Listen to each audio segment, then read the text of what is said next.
Merci Vivien pour l'introduction. Encore, alors souvent les présidents savent de quoi on va parler et puis bah, il arrive que non. Et en l'occurrence, tu ne savais pas, Vivien, sauf si tu as lu dans mes pensées. Mais le Saint-Esprit a vraiment guidé et en fait tout ce que tu as apporté va complètement dans le sens de ce qu'on va voir ce matin. Alors, ouais, vous avez un titre, Heureux celui qui a confiance en Dieu. Alors ce matin, moi, je voudrais vous partager un joyau. Et bah, ce psaume 84, que je n'avais pas d'ailleurs particulièrement en tête, hein, j'ai des psaumes, j'ai des passages de la parole qui sont particulièrement, que j'ai vraiment à cœur. Le psaume 84, je ne l'avais pas identifié comme ça en tout cas. Et j'espère que vous repartirez en tout cas de cette salle, peut-être liquide, mais réconforté, réjoui et vraiment en ayant voilà, dégusté et en étant équipé pour, j'ai envie de dire, alors le reste de votre vie. Alors ça peut paraître peut-être ambitieux, mais en fait, en l'occurrence, vous allez voir, c'est beaucoup la parole qui va parler et moi très peu en l'occurrence. Mais en tout cas, est-ce que dans la salle, il y a des hommes ou des femmes qui veulent être heureux? Ouais, ça fait, au fond là-bas, pas trop. Hein, je sais pas, tu vois, c'est bizarre. Hein, alors je vais lire du coup le psaume 84. Je vais le lire très lentement. Je vous invite à ne pas prendre vos Bibles. C'est pas une façon habituelle de faire. Euh, et je vais le lire lentement. Et je vous invite à fermer les yeux. Il y a certaines phrases que je vais redire. Et souvent, en fait, moi j'ai remarqué, et en particulier quand j'étais jeune, quand j'écoutais une prédication, en fait, ça allait trop vite, la lecture du passage biblique.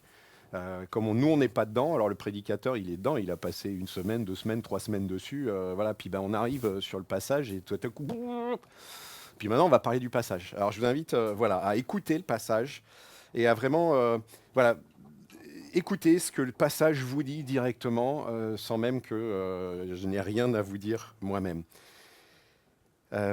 Alors, donc, du répertoire du chef de chorale, accompagnement sur la harpe de Gath, psaume des fils de Corée. Alors, je vais lire dans la Nouvelle Français courant. Seigneur de l'univers, comme j'aime ta maison.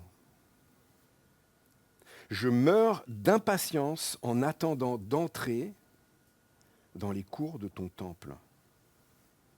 Tout mon être crie sa joie au Dieu vivant.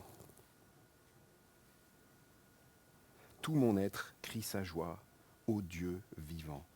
Même le moineau trouve un abri et l'hirondelle un nid où mettre ses petits près de tes autels, Seigneur de l'univers, mon roi et mon Dieu. Heureux ceux qui habitent dans ta maison, ils peuvent t'acclamer sans cesse. Heureux ceux qui trouvent chez toi un refuge. Ils ont dans leur cœur des chemins tout tracés. Heureux ceux qui trouvent chez toi un refuge. Ils ont dans leur cœur des chemins tout tracés. Quand ils passent par la vallée des mûriers ou des larmes, ils la changent en oasis. Même la pluie d'automne la couvre de bénédictions. À mesure qu'ils avancent, ils gagnent des forces pour se présenter devant Dieu à Sion. Seigneur, Dieu de l'univers, entends ma prière. Écoute, Dieu de Jacob. Dieu, regarde notre bouclier. Accueille celui que tu as mis à part. Oui, un seul jour dans les cours de ton temple vaut mieux que 1000 autres passés ailleurs. Plutôt rester au seuil de ta maison, mon Dieu, que vivre avec les gens méchants. Le Seigneur Dieu est un soleil et un bouclier. Il accorde la bienveillance et la gloire. Le Seigneur donne volontiers le bonheur à qui mène une vie sans reproche. Seigneur de l'univers, heureux celui qui a confiance en toi. Alors l'auteur de ce psaume, donc les fils de Corée, l'auteur est éloigné du sanctuaire. On le voit, hein, il n'est pas à côté de la maison de l'Éternel. C'est visiblement un Israélite pieux. Il souffre du fait qu'il est en exil. Et le temple, pour lui, il est loin du temple, le temple qui, pour lui, est le gage de la présence de Dieu et de toutes les bénédictions dont Dieu est la source. Donc on voit cette soif d'être près du temple, à minima près du temple. Même pas encore dans le temple, mais déjà si je peux être près du temple. Donc voilà, on peut se représenter cette personne-là qui écrit en exil et qui voit des événements se dérouler de manière à rendre probable un prochain retour.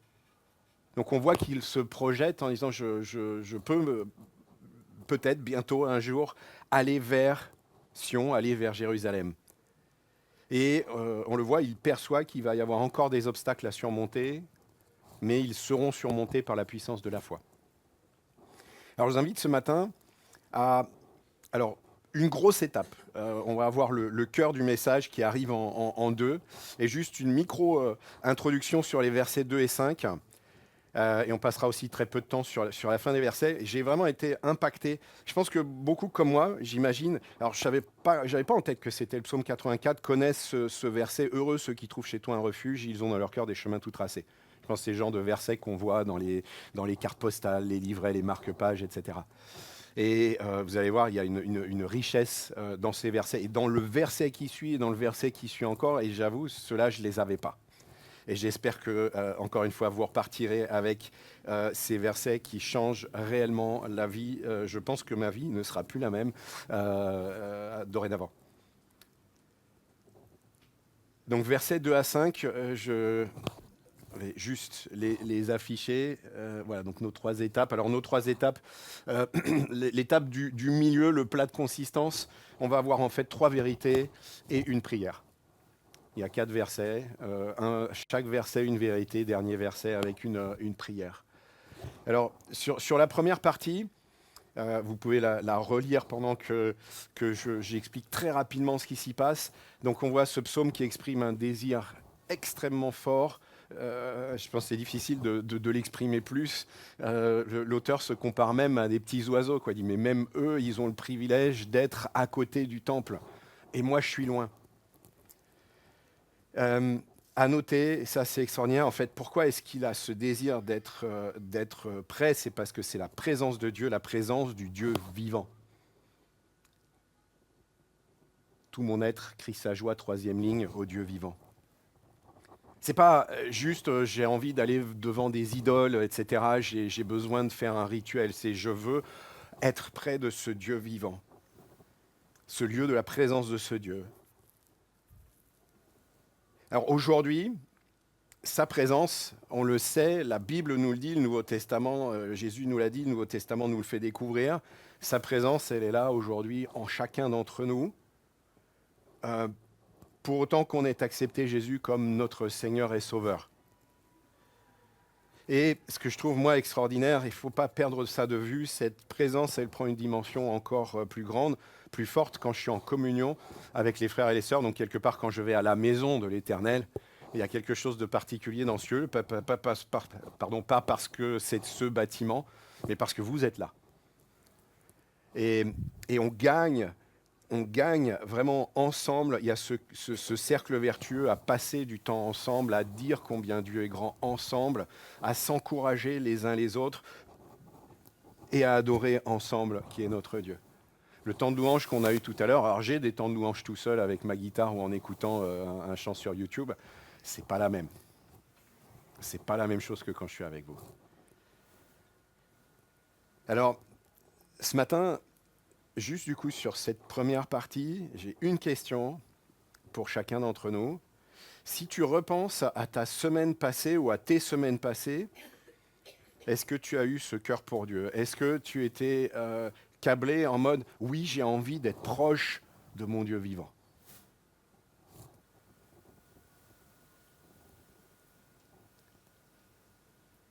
Alors, comme je me suis posé cette question, c'était il y a 2 semaines. Je médite ce psaume 84 depuis 3-4 semaines.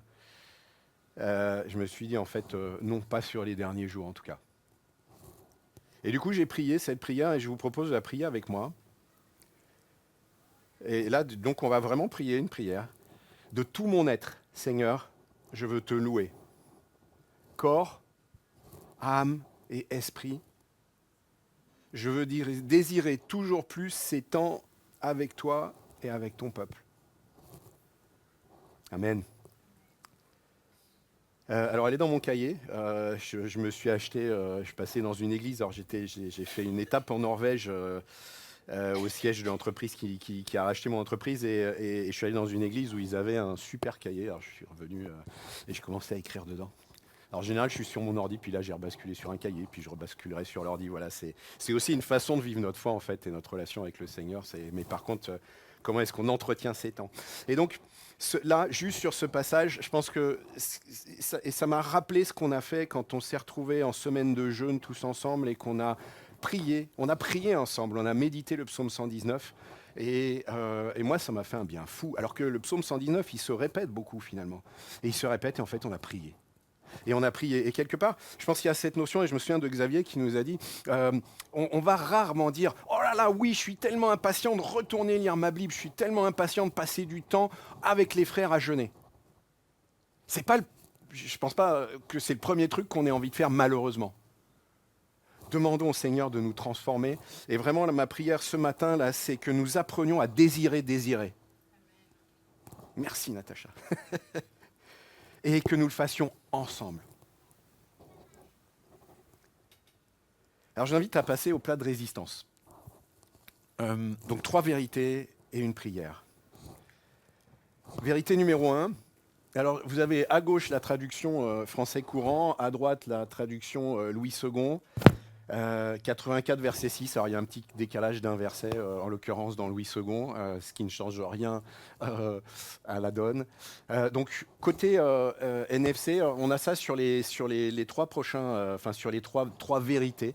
Parce qu'en fait, il y a une richesse dans finalement l'original hébreu. On va rentrer un petit peu dedans. Alors je me suis bien entendu fait aider d'internet. Hein. Mais déjà quand on regarde 3, 4, 5 traductions différentes, on se rend compte, on commence à voir un petit peu. Ah oui, mais en fait il y a une richesse plus large que juste ce que dit la traduction. On est obligé de choisir quand on traduit. Hein. Et de l'intérêt d'avoir en fait différentes traductions à disposition. Donc première vérité. Elle est déjà en soi, elle est incroyable. Heureux ceux qui trouvent chez toi un refuge, ils ont dans leur cœur des chemins tout tracés. Alors la Louis II, elle ressemble beaucoup. Sauf que c'est pas un refuge, c'est qu'ils placent en toi leur appui. Donc déjà, on n'a pas tout à fait la même notion. C'est là, il y en a un, je vais m'appuyer, l'autre, je vais aller me réfugier. Ils trouvent dans leur cœur des chemins tout tracés. Donc là, les deux traductions sont d'accord. Et on va voir que c'est pas le cas de toutes les traductions, mais en fait, le sens, il est encore plus fort. La version en hébreu, je crois que je voulais la mettre et il me semble que je ne l'ai pas mise. Donc, je vais vous le dire. En hébreu, si on prend en littéral, c'est heureux l'homme, là on est d'accord, force en toi. Donc, on rajoute les verbes ou les mots qui sont nécessaires, dont la force est en toi. Les grandes routes dans leur cœur. Alors, ce n'est pas des petits chemins, et ça, on va y revenir. Donc, heureux l'homme, si on rajoute un, dont la force est en toi, les grandes routes sont dans leur cœur. Alors, déjà, ceux qui trouvent chez toi leur refuge, donc là, littéral, force, mais force, c'est le mot ose, alors je le prononce certainement très mal, mais qui justement va avoir cette notion de refuge, de citadelle, de sécurité. Donc on peut effectivement traduire en disant qui ont chez toi leur refuge ou qui placent en toi leur confiance, leur force, leur sécurité. Et ce qui est notable, c'est que ce n'est pas un refuge, c'est le refuge. Dieu est complètement exclusif là-dessus. Et il nous appelle à l'être nous. Parce qu'on risque fort, si on prend notre appel, pour ceux qui ont fait, on a tous fait de l'athlétisme normalement jeune, et quand on allait faire du saut en longueur, si la planche d'appel est vermoulue, c'est pas bon de prendre son appel sur la planche d'appel. Et parfois, Au lieu de décider que notre fondation soit en Dieu sur tout, que toutes mes décisions, tous mes choix, toutes mes inquiétudes, je les remets dans mon refuge, ben en fait, on va aller chercher des solutions ailleurs. Et quand même, on n'est pas malin. Hein. C'est pas faute de l'avoir entendu et de l'avoir lu dans la parole. Et le psalmiste, là, nous montre un secret spirituel vital. Le pèlerin, donc, l'auteur qui est en exil et qui se projette pour son retour, le pèlerin n'est pas heureux parce qu'il est fort par lui-même, et nous sommes des pèlerins, hein, mais parce qu'il a transféré très fort le siège de sa sécurité. Il a transféré ma sécurité, on vit comme ça, on a tendance à penser, c'est moi qui vais créer ma propre sécurité. Non, ma sécurité, je la prends et je mets le siège de ma sécurité dans le Seigneur. Donc ce pèlerin, il a choisi de ne plus s'appuyer sur ses propres muscles ou ses propres finances ou son habileté, qui peut être une habileté en business, en artisanat ou son intelligence, mais d'ancrer sa fragilité d'homme dans le coffre-fort de la puissance de Dieu.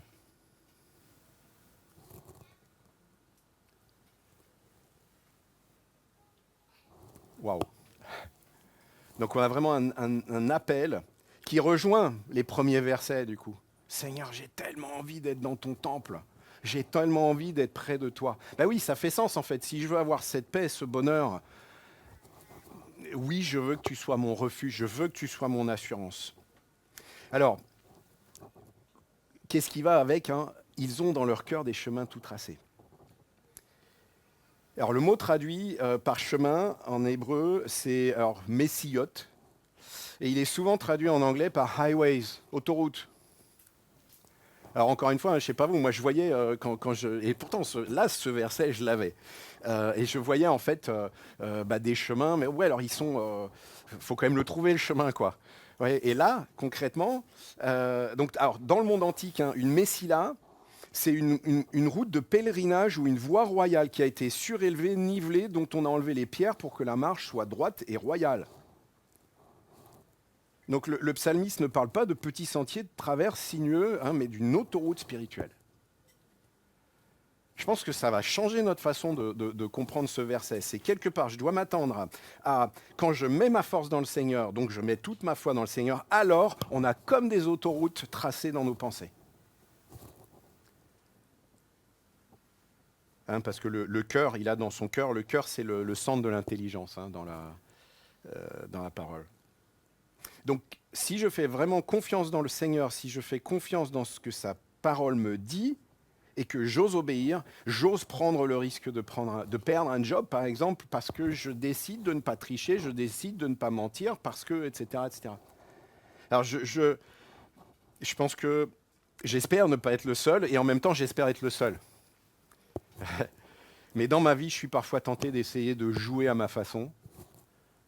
Là, je peux me permettre, c'est peut-être un petit peu borderline, mais vu les circonstances, ça va le faire. Ou je réfléchis pas trop. Hein, je mets 2 œillères, et puis de toute façon, les autres font comme ça, donc finalement, je peux bien le faire comme ça. Ça vous arrive parfois hein alors j'ai envie de dire, rassurez-moi. Ça va pas. Donc je suis tout seul. Merci. Merci. Enfin, alors, mais voilà, je vous propose du coup de prier à nouveau.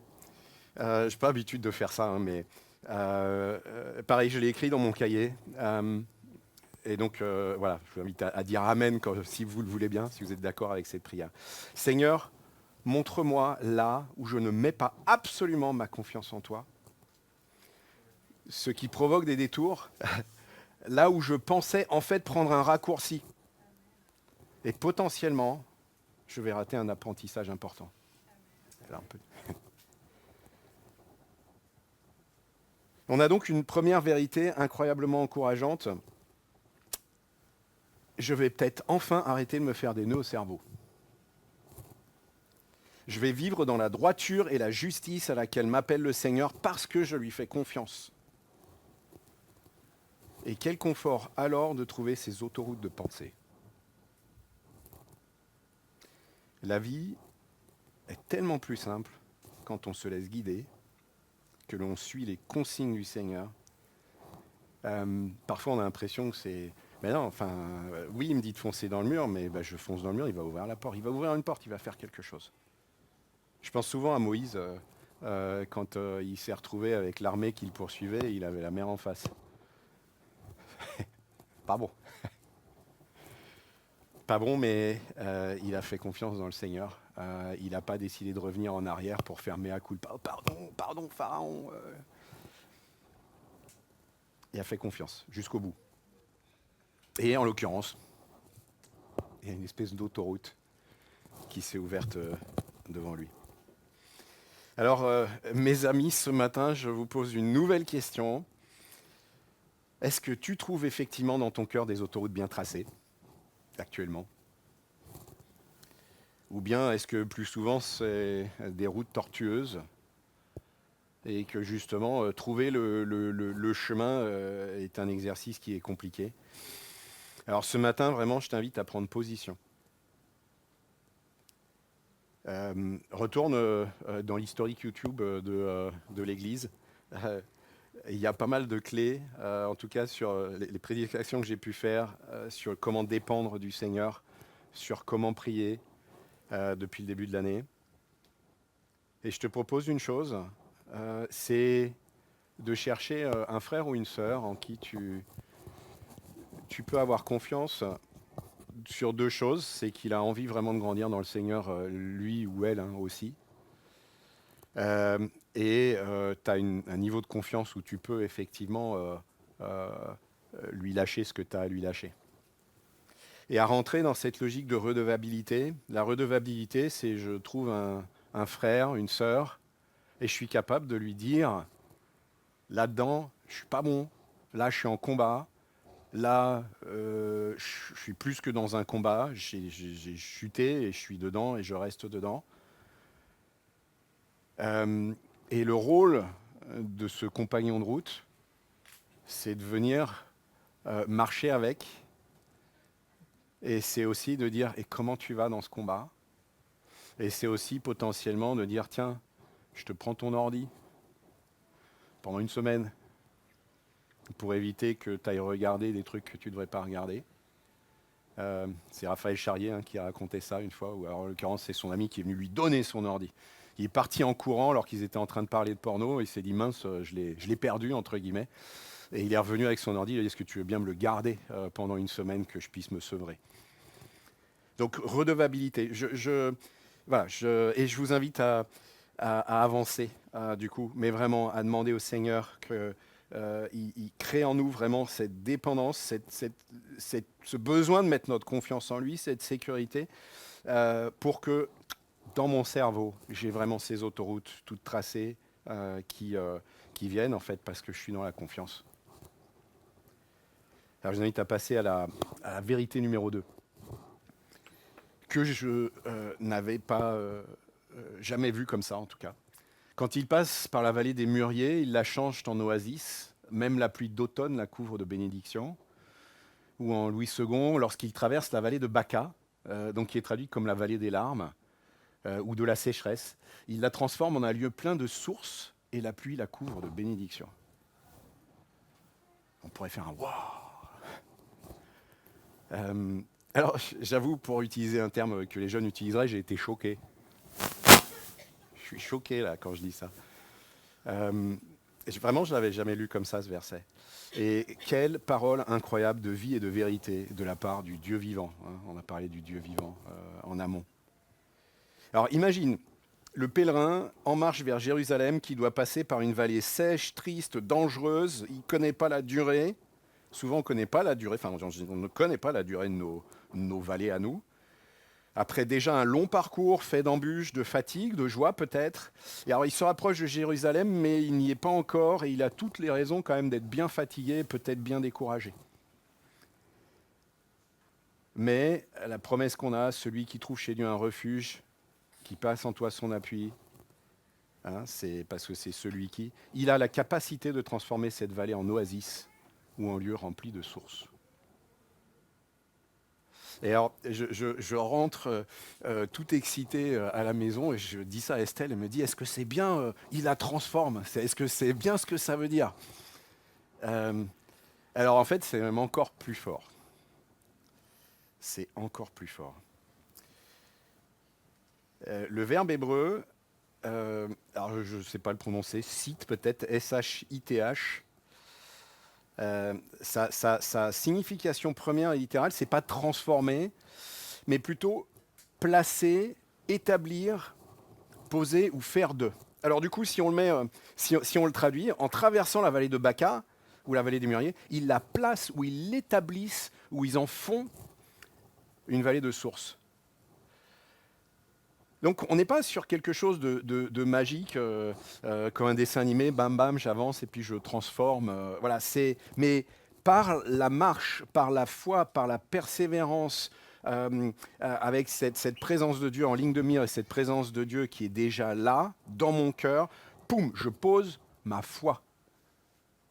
Je mets en œuvre ma foi et c'est la mise en œuvre de ma foi. Donc, vous voyez, le verbe poser, placer, établir, faire d'eux, je trouve que c'est encore plus fort, que transformer. C'est parce que je pose ma foi là, dans cette situation terrible, potentiellement, et longue, qu'il y a des sources. Et ce n'est pas une source, c'est des sources. Alors le pèlerin ne subit pas la sécheresse de la vallée. Par sa confiance en l'Éternel, il établit un puits, des puits, il creuse, il s'attend à Dieu et la vallée aride devient un lieu de rafraîchissement. En tout cas, il y a des lieux de rafraîchissement dans cette vallée aride. Et alors, je trouve ça très fort. Vous voyez ce qui vient après, même la pluie d'automne la couvre de bénédiction et la pluie la couvre de bénédiction. C'est-à-dire qu'il y a une collaboration. Il y a une coopération magnifique. Le croyant avance avec foi dans l'épreuve, il place une source et Dieu envoie la pluie du ciel. Alors c'est vrai, ça nécessite de mettre en œuvre ma foi en Dieu dans des circonstances où parfois j'ai plus le courage, j'ai plus la force. C'est trop dur, ça fait trop longtemps, ça fait trop de choses. Et j'aurais juste vous partager le témoignage de Derek Prince, alors qui est un prédicateur qu'on voit beaucoup sur YouTube, et qui parle du psaume 84 et qui explique, et là on voit qu'il y a une émotion très très forte, et il dit j'ai traversé une vallée particulièrement longue au moment du décès de son épouse, donc qui s'appelle Ruth. Et il dit que dans cette circonstance qui était tellement dure, et on le voit encore, l'émotion, on voit encore la tristesse de la séparation, et on voit cette émotion, et il dit, j'ai reçu tellement d'amour, donc j'ai reçu des messages d'amour de partout, alors c'est vrai qu'il est très visible, mais et là le peuple de Dieu a joué son rôle quelque part. Il dit, dans ces difficultés, tout à coup, j'ai eu une source incroyable qui est née en moi de compassion. Ça ne veut pas dire que, et on le voit dans son émotion, ça ne veut pas dire que c'est devenu facile. Mais ça veut dire que le Seigneur a quelque part utilisé cette situation et qu'il a placé sa foi à ce moment-là dans cette situation qui fait que tout à coup, il y a quelque chose qui jaillit. Et en l'occurrence, c'est la compassion. Alors, je pense qu'on aurait tous des choses à raconter sur ces moments où on a particulièrement peut-être été au rendez-vous et on a fait preuve de foi dans des difficultés. J'en aurais à partager. En l'occurrence, je trouve que ce témoignage de Derek Prince, il est tellement impactant. Je vais vous laisser juste avec ça sur la partie témoignage. Et par contre, n'hésitez pas. C'est pas de l'orgueil. C'est tout sauf de l'orgueil d'aller vers les frères, les sœurs, de dire tiens, est-ce que je pourrais rajouter un mot pour simplement partager, voilà, j'étais dans cette situation-là, dans cette difficulté-là, et oui, j'ai fait un acte de foi, j'ai posé de quoi transformer cette vallée sèche en vallée avec une source, des sources, 3 sources, 4 sources, et merci Seigneur en fait. Parce qu'en fait, c'est juste ma dépendance au Seigneur. Moi, je ne fais rien, je lâche, entre guillemets. Alors, quelle est la vallée sèche aujourd'hui, la situation difficile que tu traverses en ce moment dans ton quotidien?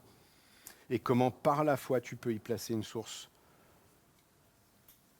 au lieu de te laisser consumer par l'aridité?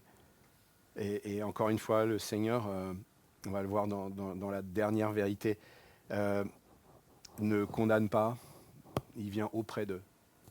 Et on va y revenir. Alors dans mon cheminement vers Sion, vers cette terre promise, ce bonheur éternel à venir avec Dieu, on va traverser des vallées similaires. Alors moi en tout cas, j'espère que c'est votre cas, je veux les traverser avec dans mon cœur et mon intelligence, cette conviction qu'en m'appuyant de tout mon cœur sur Dieu, je transforme cette vallée. Et puis, on l'a chanté, merci Vivien. N'oublions pas que Jésus y est passé avant nous. Ce que le psaume ne dit pas en l'occurrence encore. Et on arrive donc à cette troisième vérité. À mesure qu'ils avancent, ils gagnent des forces pour se présenter devant Dieu à Sion, où leur force augmente pendant la marche et ils se présentent devant Dieu à Sion. Donc Sion, le but de la marche, c'est donc la Jérusalem qui est sur la montagne de Sion. Le but de notre marche de pèlerin, encore une fois, c'est la Jérusalem céleste. C'est d'avancer dans la vie avec cette conscience que nous ne sommes pas des citoyens de la terre, nous sommes des pèlerins, des voyageurs sur cette terre, et que quelque part, en fait, et c'est aussi un petit peu ce que dit le passage, c'est dans mon cœur, en fait, j'ai des autoroutes de pèlerins. Je ne suis pas arrêté, figé aujourd'hui, là où je suis, où finalement c'est ma vie, c'est toute ma vie. Non, en fait, c'est pas toute ma vie, je suis juste un pèlerin.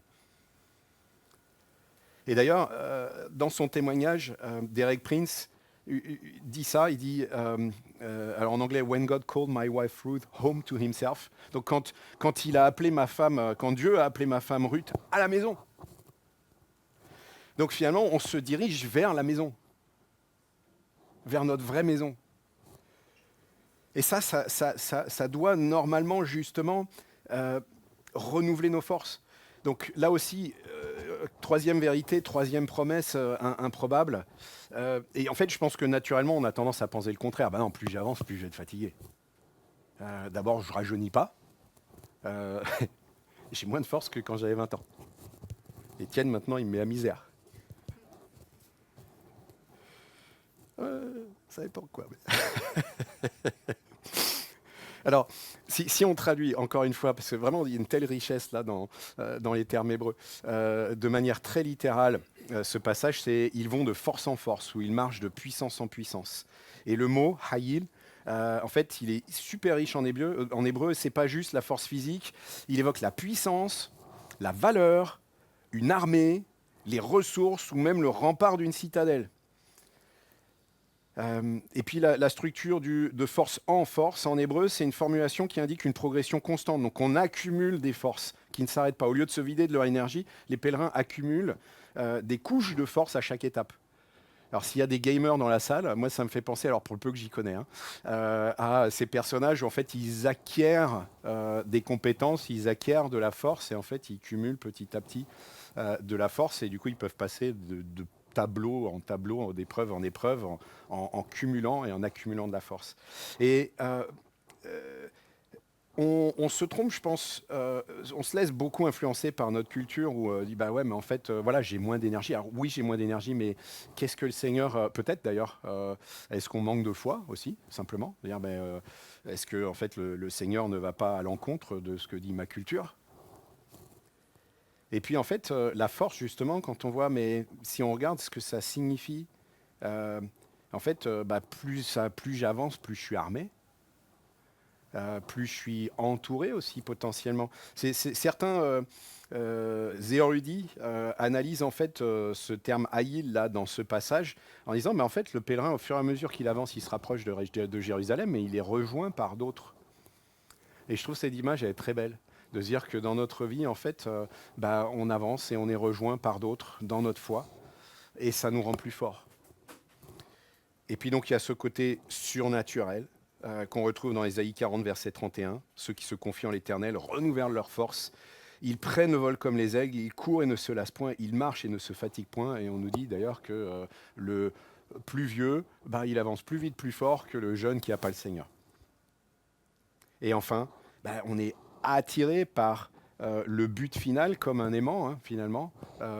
Est-ce qu'on est bien conscient de ce que va être la vie avec le Seigneur, ou en tout cas de la richesse, parce qu'on n'est pas conscient de ce que va être la vie, mais en tout cas de comment, à quel point ça va être incroyable et que justement on n'arrive pas à l'imaginer. Et que du coup, en fait, tout le reste, normalement, il devrait quand même vraiment descendre en importance parce que, bah oui, plus j'avance, plus je vais bientôt pouvoir aller à la maison. Et qu'est-ce qu'on est attaché quand même à cette terre encore aujourd'hui, malgré les douleurs, les difficultés qu'on peut y rencontrer. Alors, j'ai une dernière question là. Est-ce que voilà, on se laisse pas trop influencer par notre culture qui nous dit qu'au fur et à mesure, on s'use. Alors, il y a des moments, je pense, où on se sent vraiment usé. Et il y a ces moments où le Seigneur, justement, vient nous renouveler. Alors, pas forcément avec... parce que les circonstances ont changé. Simplement aussi, parfois, il nous fait comprendre des choses. Et c'est ce que j'ai vécu, moi, en 2025, en tout cas. Et je voudrais faire résonner chez vous Éphésiens 6, verset 10. Dans la traduction Nouvelle Français Courant, je la trouve très forte. Puisez votre force dans l'union avec le Seigneur. Donc puisez votre force dans l'union avec le Seigneur, dans la puissance manifestée avec tant de force. Waouh. Et puis un cri, une prière. Et oui, Seigneur de l'univers, entends ma prière, écoute, Dieu de Jacob. Tel que je comprends cet enchaînement de versets, je pense que là, le psalmiste se dit, j'ai tellement besoin de toi, Seigneur. Et probablement, vous vous dites ça aussi ce matin, je me le dis, par mes propres moyens, impossible.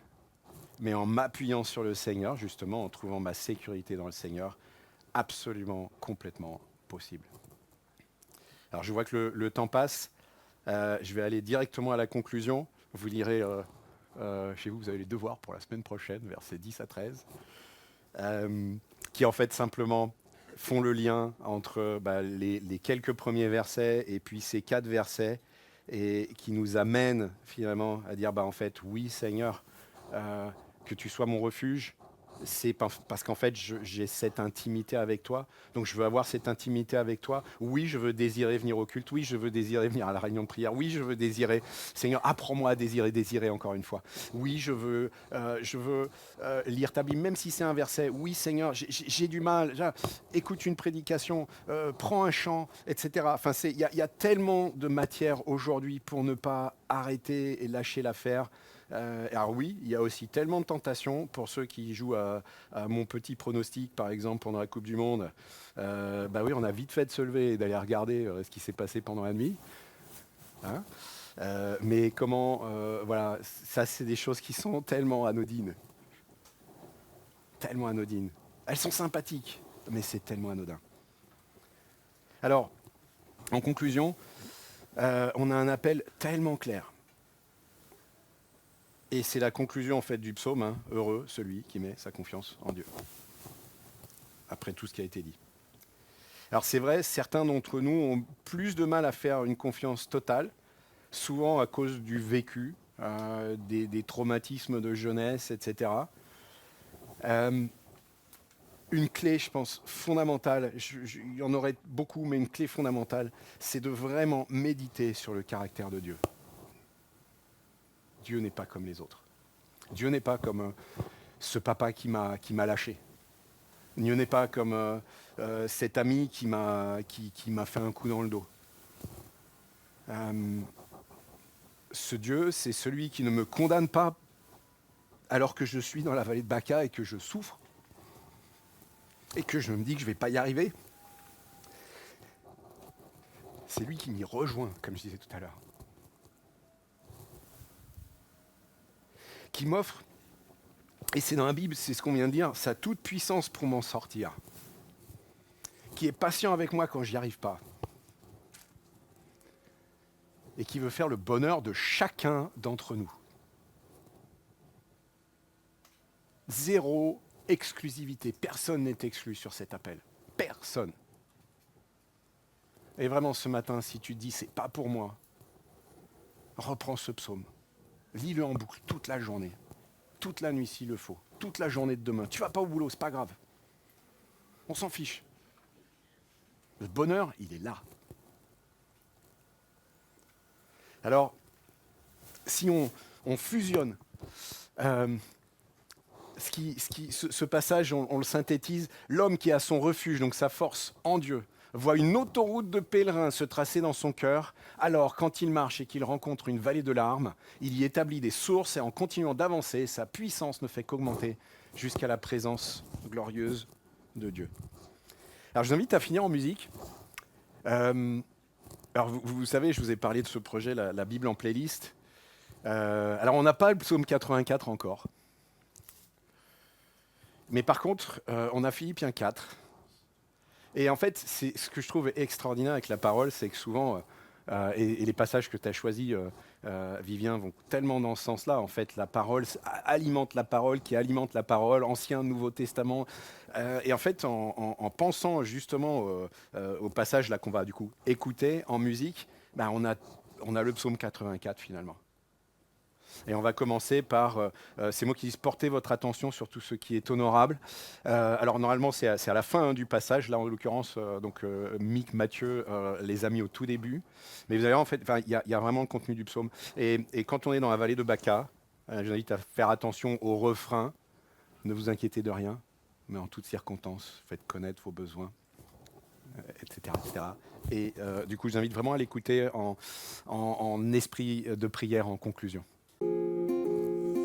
Portez votre attention sur tout ce qui est honorable, sur tout ce qui est vrai, qui mérite d'être respecté, tout ce qui est juste et pur, qui est digne d'être loué, tout ce qu'on peut apprécier et qu'on peut estimer. Alors réjouissez-vous d'être unis au Seigneur. Je le répète, réjouissez-vous d'être unis au Seigneur. Ne vous inquiétez de rien, mais en toutes circonstances, faites connaître à Dieu vos besoins dans la prière et la reconnaissance. Et la paix de Dieu, qui dépasse toute intelligence, gardera vos cœurs et vos pensées avec Jésus, alors faites-lui confiance. Alors on peut chanter Le aussi. Seigneur vient bientôt. Bientôt. Et c'est des cris de joie qu'on pousse. Qu'on pousse. Que notre bonté comme un écho Comme un écho. soit sincère et connu de tous. Le Seigneur vient bientôt. Et c'est des cris de joie qu'on pousse. Que notre bonté comme un écho soit sincère et connue de tous. Et là, ne vous inquiétez de rien, mais en toutes circonstances, faites connaître à Dieu vos besoins dans la prière et la reconnaissance. Et la paix de Dieu, qui dépasse toute intelligence, gardera vos cœurs et vos pensées avec Jésus, alors faites-lui confiance.